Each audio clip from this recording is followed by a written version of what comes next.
dames, alors ce soir nous sommes dans le cours 416 d'art dramatique. Il va falloir que je sois un peu plus gai qu'hier. Un peu plus gai. Oh là là là, ouah. Aaron 16 dit, il y avait longtemps que je n'en voyais pas. Bon, il y a du monde qui arrive, mais je vais essayer d'être rapide. Voilà. Rapidos, satisfos. Qu'est-ce qu'on va se dire ce soir, de quoi on va parler? Bon, premièrement, on va essayer de développer le fait qu'il existe un génie du mal et un génie du bien dans le travail. C'est-à-dire que certaines personnes peuvent travailler pour faire du mal à l'humanité, gagner de l'argent en faisant du mal à l'humanité, et d'autres personnes peuvent travailler pour faire du bien à l'humanité. En quelque sorte, dans le travail, on a le génie du bien et le génie du mal. Ça n'a rien à voir avec la religion. C'est une façon conceptuelle de travailler dans un certain esprit. Voilà, je vais développer ça ce soir, j'attends que la personne elle passe, parce que j'ai pas envie de paraître. Ouais. Allez, à tout à l'heure, je reviens.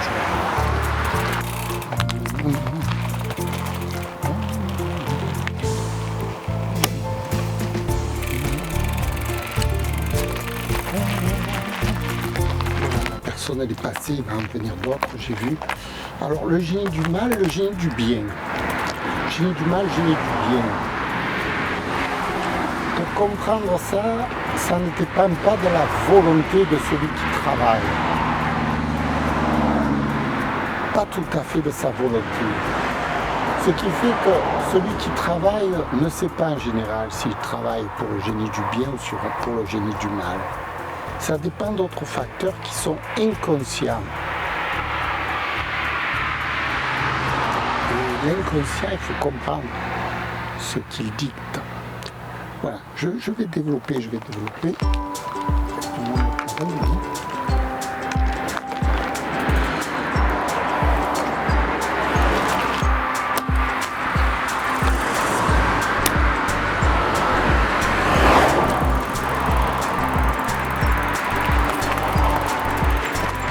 Bon, messieurs, dames, alors ce soir nous sommes dans un tuto exceptionnel. Le génie du mal, le génie du bien. Le génie du mal, le génie du bien. Mais qu'est-ce qu'il nous a sorti encore? Mais oui, le génie du bien, le génie du mal, c'est quelque chose que personne ne comprend en général, parce qu'il faut comprendre ce qui se passe à l'intérieur du cerveau, dans les mécanismes inconscients de la personne. Et même la personne est inconsciente de ce qui se passe à l'intérieur de son cerveau. Donc, en tant qu'analyste psychopathe que je suis,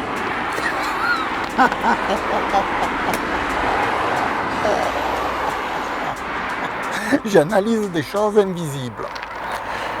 Et j'ai constaté, tout de même, que le génie du mal existe, tout comme le génie du bien d'ailleurs, et qu'il suffit de le programmer à l'intérieur du cerveau. Comme je vous expliquais déjà, que pour jouer la comédie, il faut programmer l'action à l'avance dans le cerveau. Et là, c'est pareil. Le génie du mal aussi se programme à l'intérieur du cerveau. On peut devenir une personne extrêmement toxique en se programmant soi-même, inconsciemment d'ailleurs. Et comme on ne le sait pas, que nous sommes toxiques, nous faisons beaucoup de mal à notre entourage,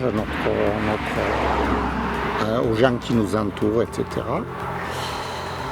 Et la limite entre le génie du mal et le génie du bien, c'est que le génie du mal, lui, il va faire du bien à son entourage. C'est ça la différence, n'est-ce pas?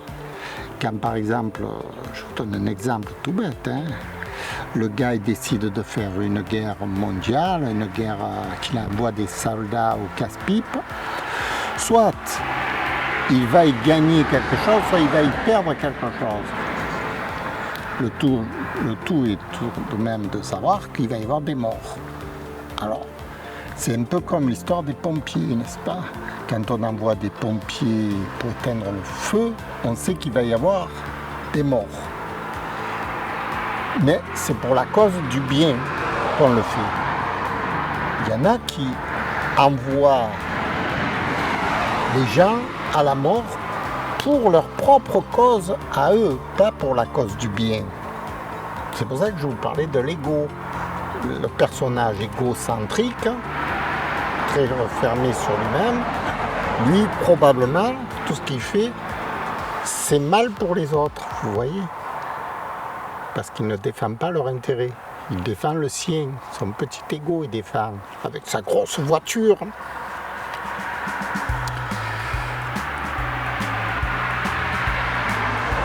Mais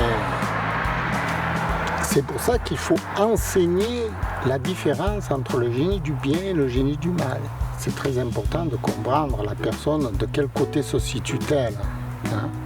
Elle est à droite ou à gauche. Si elle fait que des bêtises, il faut l'arrêter. Il faut arrêter les gens qui sont dans le génie du mal. Il faut les arrêter, absolument. Désolé pour vous, messieurs et dames. C'est tant des hommes que des femmes. Désolé. Il faut vous arrêter. Eh oui, c'est comme ça. C'est comme ça.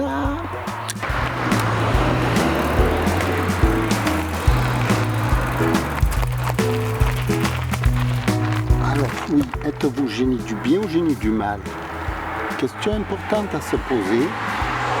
Vous ne le savez pas vous-même, je sais. Vous ne pouvez pas le savoir parce que vous n'avez pas fait les études approfondies de votre mécanisme inconscient, puisque le génie du bien provient de l'inconscient, tout comme le génie du mal.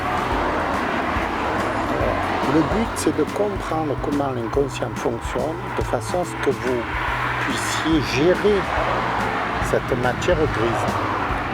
C'est ça le but. Voilà. Je vais voir un petit peu. Du monde qui arrive. La personne est loin. La personne est loin. 50 mètres. 50 mètres, il y a une personne qui arrive. Écoutez, je vais m'arrêter. Oui, pour gérer l'inconscient, il va falloir faire des études approfondies de la personnalité. Ça se fait en peut-être 4 ou 5 ans, quelquefois plus, moi il m'a fallu 20 ans, et puis voir ce qu'il en sort.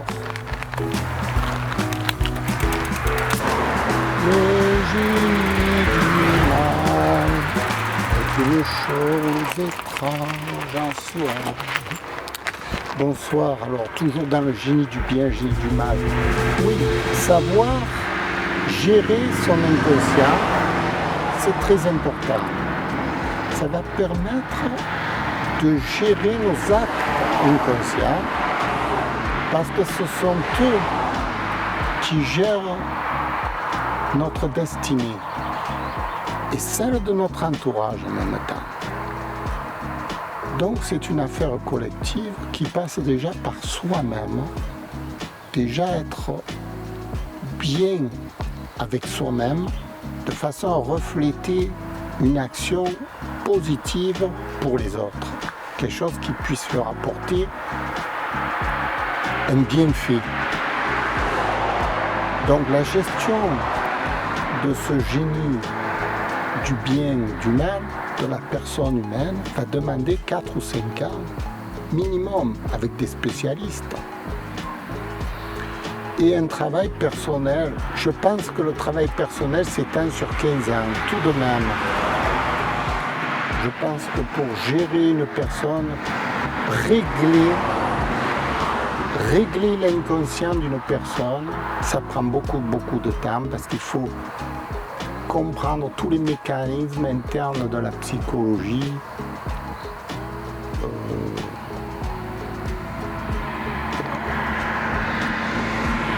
De l'extérieur, on ne peut pas gérer une personne de l'extérieur.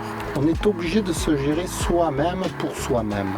Et c'est pour ça que ça prend beaucoup de temps, parce qu'il faut tout réapprendre soi-même, comment on fonctionne soi-même. C'est ce qui prend beaucoup de temps d'ailleurs. La comédie est la voie à entreprendre. L'art dramatique, c'est ça qui permet de comprendre déjà la personnalité, comprendre comment on agit. C'est la relation sociale. Tout est basé sur cette relation que l'on entretient avec nos proches dans le travail. Cette relation sociale qui va définir si nous sommes efficaces ou pas efficaces en quelque sorte dans le travail. Pour l'ensemble de la société, efficace. Est-ce que nous sommes efficaces pour soi-même ou pour l'ensemble de la société? Pour soi-même, ça serait plutôt le génie du mal, parce que pour soi-même, on a tendance à être des prédateurs pour la société. Tandis que si on est plutôt un fédérateur, plutôt on travaille pour les autres, on est plutôt dans le bien. Et c'est là où il va falloir distinguer entre les individus, qui c'est qui travaille pour le bien commun, ou qui c'est qui travaille pour lui-même. C'est là où il va falloir faire une distinction. C'est là où il va falloir cataloguer, parce que si on a des personnes qui travaillent que pour eux-mêmes, ça devient des prédateurs, des gros prédateurs pour la société. Voilà, je vous remercie d'avoir écouté, j'espère que vous avez compris, c'était simple. Merci, au revoir.